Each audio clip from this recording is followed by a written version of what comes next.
Please sir, कुछ बोलूं या पहले देखना है? मजा आ रहा है? आप सबसे पहले आए होंगे तभी सबसे आगे की सीट मिली है ना? उन्होंने कुछ कुकर्म करे होंगे जो सबसे पीछे बैठे हैं, लेट आए होंगे, है ना? मैं यहाँ पे बस आपको देखने आई हूँ। तो मैं कुछ ना बोलूं, मतलब आराम से खड़ा रहूं? मुझे तो बिलीव नहीं होता जब मैसेज आया कि मेरा नाम शॉर्ट लिस्टेड हो गया है।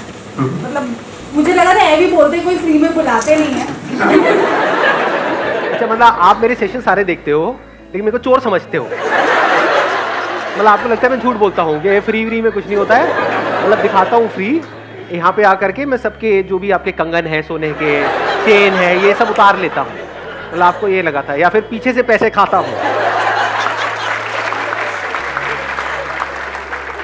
तो अब जो टॉपिक है वो है fear, how to conquer our fears. कितने चाहते हैं ये हो आज के सेशन का टॉपिक? ऑलमोस्ट सब चाहते हैं। तो अब हम क्या कर सकते हैं आज के सेशन में कि आप में से जो भी बोलना चाहते हैं वो अपने हाथ ऊपर करेंगे। आप बताएंगे कि आपके अंदर सबसे बड़ा डर क्या है। हाँ, इनको माइक दे दीजिए।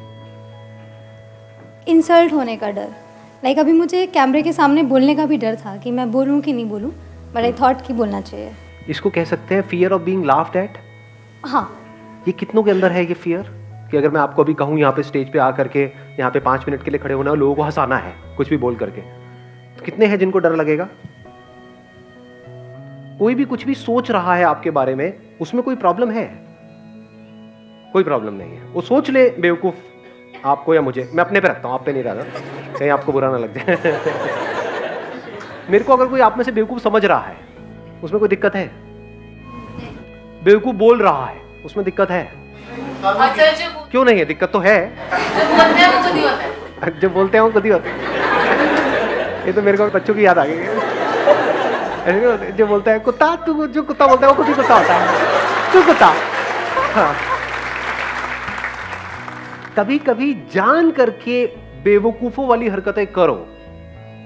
डर से ना लड़ने के 2 तरीके होते हैं। एक है कि आप उस सिचुएशन में पहुंच गए। कई बार होता है हम चाहते नहीं है लेकिन एक सिचुएशन में हम पहुंच जाते हैं जहां पर वो डर हमारे आमने सामने होता है, तब हमें पता ही नहीं है कि हम उससे कैसे लड़ें। एक है ऐसी कोई सिचुएशन नहीं है आपकी लाइफ में और आप खुद उस सिचुएशन को क्रिएट कर दो, तो सेफ एनवायरनमेंट है। आप समझ पा रहे हो ना? एक है आपको पानी से डर लगता है, तो एक है कि जब बाढ़ आ गई है या कहीं पे डूब रहे हो तब तैरना सीख रहे हो। एक है सेफ एनवायरनमेंट में, यानी किसी स्विमिंग पूल में आप तैरना सीख रहे हो, उसमें तो कोई रिस्क नहीं है, कोई डर नहीं है। ऐसे ही ये जो डर है वो है कि कहीं मैं बेवकूफ ना लगने लगूं। तो अगर हम जानबूझ करके कुछ बेवकूफों वाली हरकतें करें, अपने घर में भी, अपने दोस्तों के सामने भी, यहां भी वहां भी, मतलब जानबूझ करके अपना मजाक उड़वाएं, तो क्या लोगों को मजा आएगा आपका मजाक उड़ाने में? नहीं। मजा किसका मजाक उड़ाने में आता है? अपने ऑफिस में, घर में, यहाँ पे वहां पे। जो बुरा मानता है, जो उससे परेशान होता है बेसिकली। जो बुरा मानता है। बुरा क्यों मानता है? क्योंकि उसके अंदर डर है कि कहीं मेरा मजाक ना उड़ जाए। जिसके अंदर एक्चुअल में डर है ही नहीं, वो खुद ही अपना मजाक उड़ाता रहता है। अब उसका कोई क्या मजाक बनाएगा? अगर अपनी वीकनेसेस पे हम खुद हंसना शुरू कर दें, खुद अपने आप को हल्का फुल्का लेना शुरू कर दें हर एक सिचुएशन में, तो ऐसी अगर कोई सिचुएशन क्रिएट होगी भी जहां पे एक्चुअल में आप बेवकूफ शो हो रहे होगे, तब भी आप हंस रहे होगे। बट अगर हमने अपने आप को ज्यादा सीरियसली ले लिया, अब हम फंस जाएंगे। जब दुनिया हंसेगी, चाहे आपके मुंह पे ना हंसे, आप जा रहे हो, आपको दिख रहा है मुंह नीचे कर करके हंस रहे हैं लोग, हो जाती है ना कि लाइफ में कई बार ऐसी सिचुएशंस क्रिएट हो जाती हैं। बेवकूफ है, बेवकूफ है, बेवकूफ है, मन में बोल रहे हैं, आपको पता लग रहा है उनकी शक्ल से। तो अगर आपको पता है कि हाँ मैं बेवकूफ भी हूं, सिर्फ बेवकूफ ही हूं नहीं, भी हूं, दोनों में बड़ा फर्क है। कुछ लोगों का ये भी हो जाता है कि हाँ मैं तो बेवकूफ हूं, रोते रहो बेटा, मैं बेवकूफ भी हूं, तो कोई दिक्कत ही नहीं है। आंसर मिल गया आपको? हाँ।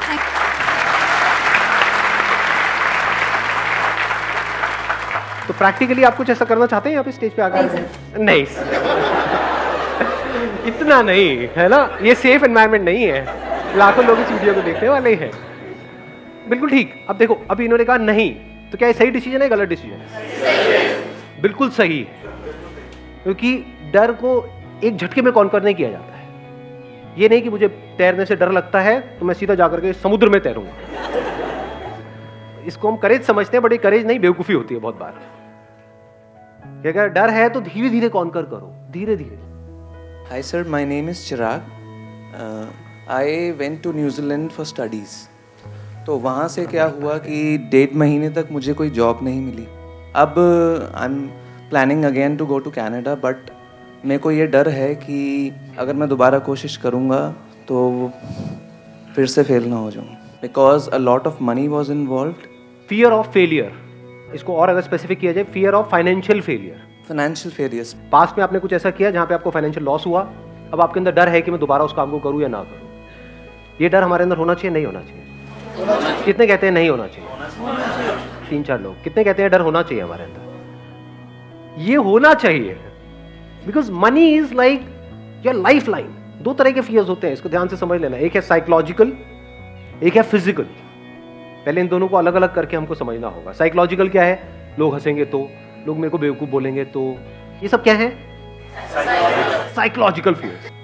मैंने पैसा जोड़ा है, 10 साल तक सुबह से रात तक काम करके इतना पैसा जोड़ा है, मान लो 2 लाख रुपए या 4 लाख रुपए। मेरे पेरेंट्स ने पूरी लाइफ काम करके इतना पैसा जोड़ा है, और अगर वो पैसा डूब गया तो ये डर होना चाहिए, नहीं होना चाहिए? 100% होना चाहिए। इसका प्लस पॉइंट क्या है? ये जो फियर ऑफ फाइनेंशियल लॉस है, ये आपको फाइनेंशियल लॉस से बचाएगा। हाँ जी। इसका माइनस पॉइंट क्या है? आप एक ऐसी स्टेट में पहुंच जाओगे जिसको बोलते हैं पैरालिसिस ऑफ एनालिसिस। टाइम निकल जाएगा, 10 साल, 20 साल, 50 साल, कुछ करोगे ही नहीं। रिस्क के नाम से हमको डर लगने लग जाएगा। तो क्या ऐसा बंदा कभी भी कुछ कर पाएगा अगर उसको डर ने चारों तरफ से घेर लिया है तो? क्योंकि लॉस तो हो ही सकता है ना। जब पहले हुआ है तो दोबारा भी हो सकता है ना। कुछ भी नया हम ट्राई करते हैं तो वहां पे रिस्क तो होता ही है ना। ऐसा तो नहीं हो सकता कि रिस्क हो ही ना। और मजे की बात क्या है, हमको लगता है कि रिस्क सिर्फ वहां पर है, जहां पर आप हो वहां पर जो रिस्क है वो हमको नजर नहीं आता है। बिल्कुल ऐसा है जैसे घर से बाहर अगर हम कहीं जाएंगे, कहीं ट्रैकिंग करने जाओगे तो वहां पे रिस्क है ना, मर सकते हो ना ट्रैकिंग करोगे तो। घर में बैठे रहो तो कोई रिस्क है? नहीं है, ऐसा हमको लगता है। बहुत बड़ा रिस्क है, एक कैद है। कैद में जिए, कैद में मरे। क्या किया जिंदगी में? कुछ भी नहीं। सुबह इतने बजे उठे, वहां पर गए, फिर आए, फिर सो गए, फिर ये किया वो किया। एक रेपिटेटिव मोड में नहीं चले जाएंगे। फिर हमें और एक रोबोट में फर्क क्या है? लाइफ किसे कहते हैं? जो ग्रो कर रहा हो या जो रुक गया हो? बिल्कुल हवा की तरह जो चलती चली जा रही है, पानी जो बहता चला जा रहा है। पानी रुक जाता है तो सड़ने लग जाता है। तो ये इसका बहुत बड़ा माइनस पॉइंट है, फियर ऑफ फाइनेंशियल लॉस। क्योंकि कुछ भी करने के लिए पैसा तो चाहिए ही ना। बिना पैसे के क्या नया होगा? मतलब कुछ भी, आपको अपने घर से यहां तक भी आना तो उसके लिए भी पैसा लगा। तो छोटे से भी छोटा कुछ करोगे तो उसके लिए भी पैसा चाहिए। तो अगर हम बहुत ज्यादा डरने लग जाए तो एक बात पक्की है कि हम अगले लेवल पे नहीं जा पाएंगे। तो अब ये डर हमारे अंदर से कैसे निकले? That is a question. ये डर तब निकल सकता है जब जो भी आप करने वाले हैं उस सिचुएशन की हर साइड को आप देख लेते हो। फॉर एग्जाम्पल, आपने अपना एग्जाम्पल दिया कि अब आप कनाडा जाने की सोच रहे हैं। ज्यादातर हम बैकअप प्लान क्या सोचते हैं? मैं कनाडा जाऊंगा, वहां कुछ नहीं हुआ तो यहां पे ये कर लूंगा। फाइनेंशियल प्लानिंग किसको कहेंगे? अब अगर मैं दोबारा जा रहा हूं तो पहले तो मैंने सीखा कि पिछली बार जब मैं गया था तब मैंने क्या गलतियां करी, क्यों ऐसा हुआ। ऐसा तो नहीं किसी एक ने कुछ बोला था, उसके भरोसे हम वहां पर पहुंच गए और उस बंदे ने डिच कर दिया लास्ट मोमेंट पे। तो अब ये गलती नहीं करनी है, किसी पे भरोसा नहीं करना है। क्योंकि इस दुनिया में 99% लोगों को अपनी पड़ी है, आपकी थोड़ी पड़ी है।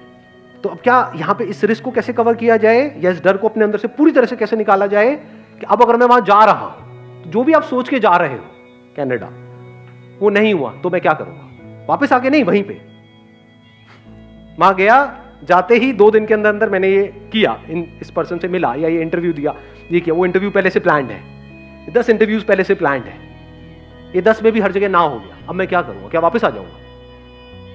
वहां पे और क्या किया जा सकता है? उसको भी आपने प्रायोरिटाइज कर दिया है। ये नहीं हुआ तो ये नहीं हुआ तो ये नहीं हुआ तो ये नहीं हुआ तो ये नहीं हुआ तो ये नहीं हुआ तो ये।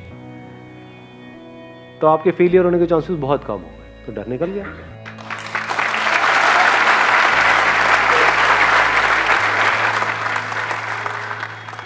एक टॉपिक जो आपने आज तक बताया नहीं। हाँ, इन पर माइक दे दो।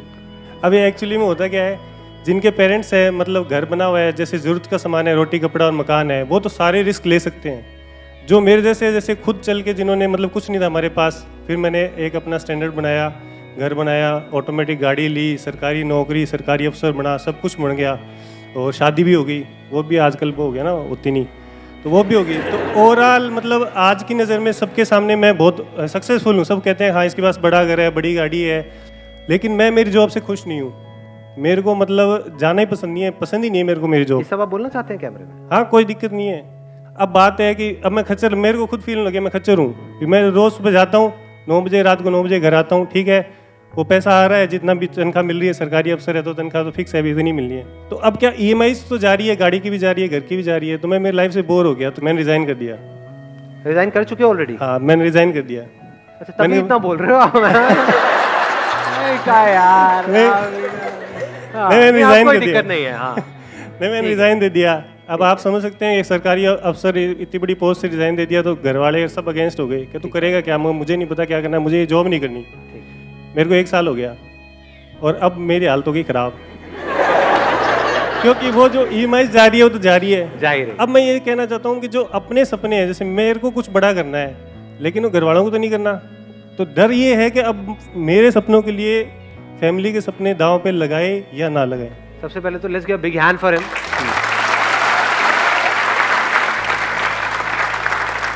ये जो इतना खुल के बोल रहे हैं, ये बोलने के लिए बहुत करेज चाहिए। तो अब पॉइंट आता है इसका सॉल्यूशन क्या है, कि अभी बेसिकली जो प्रॉब्लम है वो है कंफ्यूजन। समझ नहीं आ रहा है हम क्या करें, नंबर 1। नंबर 2, अब जो ऑलरेडी खर्चे बंद गए हैं और एक लाइफस्टाइल, एक स्टेटस है, उससे नीचे कैसे आए। चलो आप तो आ जाओगे, लेकिन घर वाले उससे नीचे आने के लिए तैयार नहीं है। बस ये है। समझ पा रहा हूँ मतलब। हाँ, तो अब ऐसी सिचुएशन में हम क्या करें? तो वहां पर एक स्ट्रॉन्ग स्टैंड लेना होता है आपको, अपने लिए और सबके लिए, जो आपको सही लगता है। अब एक्चुअल में सही क्या है ये कौन बताएगा आपको? अभी आप कैसे जी रहे हो अपनी लाइफ? जो एक्चुअल में सही है वो कर रहे हो, या दुनिया ने कुछ नॉर्म सेट करे हुए हैं उसके हिसाब से उसके अंदर उस दायरे में एक्ट कर रहे हो और कह रहे हो कि हाँ सब सही है? क्या आपकी लाइफ की डोर पूरी तरह से आपके हाथ में है? अगर आप ध्यान से समझोगे तो 2 ही तरह के डर हैं हमारे अंदर, 3 तरह के, 3 नजर आए। 1 मिनट, हाँ 2 थे, तीसरा भी नजर आया। एक है रिलेशनशिप से रिलेटेड, एक है पोजेशन से रिलेटेड, एक है आपकी ईगो से रिलेटेड। सक्सेसफुल नहीं है तो कोई नहीं पूछता। सक्सेसफुल नहीं है तो कोई नहीं पूछता, ये क्या डर है? इसको हम किस कैटेगरी में डालेंगे? रिलेशंस। रिलेशंस मतलब सिर्फ हस्बैंड वाइफ मत समझो, relations with the society, relations with people. इसमें रिलेशंस विद एनिमल्स नहीं आया, क्योंकि अगर आपकी नौकरी चली भी गई तो कुत्ता तो प्यार करेगा, है कि नहीं? आप कुत्ते को जाकर के बताओगे मैं अब बिजनेस करने की सोच रहा हूं,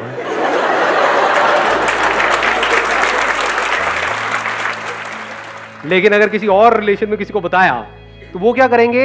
they will not act out of love. उनको आपकी थोड़ी पड़ी है कि आप अंदर ही अंदर फ्रस्ट्रेट हो रहे हो। They will act out of fear. Love में फियर में फर्क देख पा रहे हो? लव हमको आजाद करता है, फियर हमको छोटा बनाता है, सेल्फिश बनाता है। तो अब इसमें क्या करना है कि अगर they are all acting out of fears, तो पहले आपको फियरलेस होना है, तब देयर इज अ पॉसिबिलिटी कि आपके आसपास में जो लोग हैं वो फियरलेस हो सकते हैं। ये जो फियर्स हैं, अगर इसको हम एक एक करके फटाफट से देखें, फियर रिलेटेड टू पोजेशंस, चीजों का डर, चीजों को चले जाने का डर। ये डर कैसे निकलेगा? बिना चीजों के जी के देख लो, 10 दिन 15 दिन। बहुत सारे लोगों के साथ क्या होता है, जब ये चीजें उनसे कोई छीन लेता है तब उनको समझ ही नहीं आता है मैं क्या करूं। तब ज्यादातर लोग ऐसे में या तो बिल्कुल ही अंदर से खत्म हो जाते हैं, डिप्रेशन में चले जाते हैं। ये जो लाइफस्टाइल होता है एक तरह का, उसको खोने का डर कब निकल सकता है? जब आप एक्चुअल में ऐसे जी रहे हो कि आपके पास शायद पैसा बहुत है, लेकिन आप बड़ी से बड़ी गाड़ियों में भी घूम रहे हो और पैदल भी घूम रहे हो, स्कूटर पे भी घूम रहे हो। गाड़ी का मतलब क्या है? चाहे छोटी हो चाहे बड़ी हो, कहीं पहुंचने के लिए है ना। गाड़ी का और एक्चुअल में रोल क्या है? और कोई रोल है? बाकी सब यहां है, साइकोलॉजिकली है कि मेरी गाड़ी तेरी गाड़ी से बड़ी है, उसको क्या, सो व्हाट। मतलब अपनी सेटिस्फैक्शन आप ढूंढ रहे हो औरों की आंखों में, उनको जला करके आपको सेटिस्फैक्शन मिल रही है। होता नहीं है जब नई नई गाड़ी लेते हैं और कोई बाइक पे उसको ऐसे देखते हैं, देख गरीब देख। तो क्या करना होगा? ये डर कैसे निकलेगा? अकेले में कम से कम रिसोर्सेज में अपने साथ में टाइम स्पेंड करो। कुछ दिन तक किसी गुरुद्वारे में जाओ, वहां पे जाकर के खाना खाओ, देखो कितना टेस्टी है, फ्री है, है नहीं है? तो आपको ये पता होना चाहिए कि कैसे कम से कम पैसे में या बिना पैसे के भी मैं जी सकता हूं और खुश रह सकता हूं। इतनी अकल होनी चाहिए। इसको और अगर सिंपल करूं, अपने अंदर झांक के देखा मैं किन चीजों पर डिपेंड हूं जिसके बिना मैं फड़फड़ाने लग जाता हूं, किन लोगों पर डिपेंड हूं। हैबिट पड़ जाती है ना एक तरह की, जिनके साथ हम रह रहे होते हैं, चाहे अंदर से लड़ाई झगड़े होते हैं लेकिन आदत पड़ गई है। जैसे फॉर एग्जांपल आपको एडिक्शन है कि भाई डेली मेरा ये फ्रेंड है, मेरे को उसके साथ में टाइम स्पेंड करना ही करना है। एक फ्रेंड सर्कल बन जाता है, एक मिनट सुनना, एक फ्रेंड सर्कल बन जाता है 5-7 लोगों का, उसमें पता है वो सब मिल करके आपकी ले रहे हैं, मतलब जो भी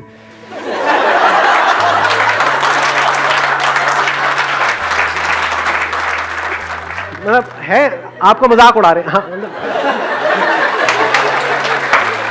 ऐसा होता है नहीं होता है। और आपको डर है कि अगर यही तो गिने चुने 4-5 दोस्त हैं मेरी लाइफ में, ये जो भी बोल रहे हैं बोलने दो, और वो लिमिट धीरे धीरे बढ़ाते चले जाते हैं। कई बार ऐसा होता है सारी हदें पार कर जाते हैं।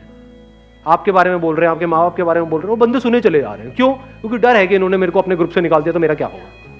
डर है ना, तो छोड़ दो ना उस ग्रुप को कुछ टाइम के लिए, महीने के लिए, 2 महीने के लिए देखो छोड़ करके, क्या उसके बिना आप जी सकते हो, तो आपके अंदर कॉन्फिडेंस आएगा। अब आप वहां पे स्टैंड ले सकते हो, नहीं तो you will act always out of fear कि मैंने बोला तो कहीं लड़ाई ना हो जाए, कहीं ये ना हो जाए, वो ना हो जाए। डर में किसी के साथ रह रहे हो, ये कोई रहना होता है? डर में कोई आपके साथ रह रहा है, कोई रहना है? रहना है तो प्यार को फाउंडेशन बनाओ ना। प्यार का मतलब क्या होता है? तुझे जो करना है कर, साथ रहना है रह, छोड़ना है छोड़ दे, कल छोड़ना है कल छोड़, अभी छोड़ना है अभी छोड़। कोई और समझ आ जाए तो बहुत बढ़िया है, जाओ। When love is the foundation, तो वहां पर कोई डर नहीं होता। Where there is fear, there is no love. Where there is love, there is absolutely no fear. और कौन सा रह गया? ईगो। अब ये डर कैसे निकलेगा हमारे अंदर से? ईगो क्या होती है? What is ego? नहीं, सिर्फ ये नहीं कि मैं हमेशा सही हूं।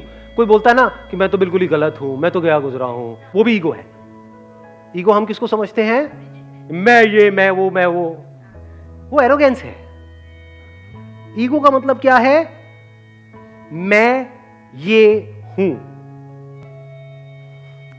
तू वो है, ये ईगो है। जो मुझे तुझसे अलग करती है वो ईगो है। इसकी वजह से मैं सुबह से रात तक अपने आप को औरों से कंपेयर करता रहता हूं, और उससे जेलस होता रहता हूं। हर एक की जड़ क्या है अगर ईगो नहीं है तो? मैं किसी को कुछ भी बोल देता हूं, बट कोई जरा सा मुझे कुछ बोले तो मुझे बुरा लग जाता है। ईगो नहीं तो और क्या है? Unless and until you see it as a fact, absolutely clearly, that this ego is an illusion, it's a myth. ये कोई सच्चाई नहीं है, झूठ है। मैं ये हूं, ये कोई सच्चाई नहीं है, झूठ है ये। जब ये देख लेते हो तो वहां से प्यार की शुरुआत हो जाती है। अब मुझ में और तुझ में कोई फर्क नहीं है। जहां पर मैं हूं, ये तू है वो, वहां पर प्यार कहां होगा? प्यार मोहब्बत की बातें होंगी। वो भी तब जब दोनों में से किसी एक को दूसरे से कुछ चाहिए होगा, तब वो बातें शुरू हो जाएंगी। किसी को मिल जाएगा, उसके बाद में कोई और बातें शुरू हो जाएंगी। ऐसा होता है नहीं होता है? What is ego? अब ये कैसे जाएगी? एक क्वेश्चन है जो अगर आपके अंदर एंटर कर जाता है, that is who am I. Deeply आप अपने आप से क्वेश्चन पूछते हो, किसी और से नहीं कि हु आर यू। ज्यादातर लोग औरों से पूछते हैं हु आर यू। अब उसको छोड़, तू क्या है ना जी। आपके लड़ाई झगड़े बिल्कुल बंद हो जाएंगे, किसी से हो ही नहीं सकते। सारे लड़ाई झगड़ों की जड़ क्या है? ईगो। ईगो कैसे डिसॉल्व हो जाती है पूरी तरह से? जब आप इस सच को देख लेते हो कि मुझ में, तुझ में, इसमें, उसमें कहीं कोई फर्क है ही नहीं। ये सच है।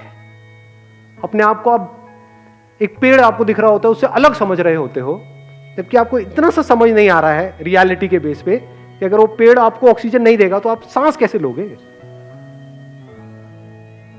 तो क्या आप और वो कनेक्टेड नहीं हो एक दूसरे से? क्या उससे अलग होकर के आपकी कोई औकात है? आप क्या हो उसके बिना? इस सच को हम देख सकते हैं? नहीं देख सकते हैं। ये जो मैं है ना, मैं, ये ईगो है। मैं ये, मैं वो। अब आप चाहे मैं को ऊपर उठाओ चाहे नीचे गिराओ, दोनों ईगो है।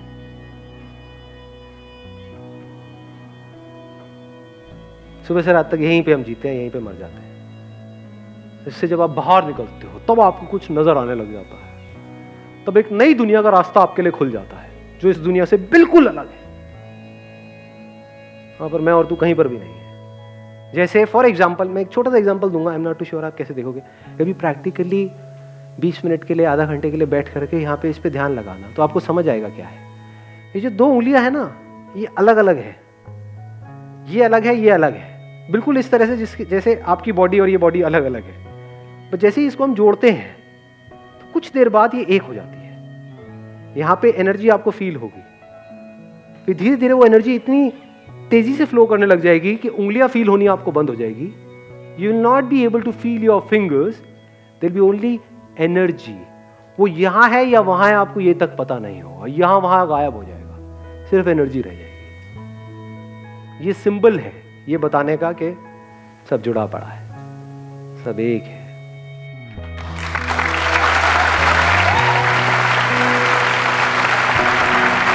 Thank you so much ji.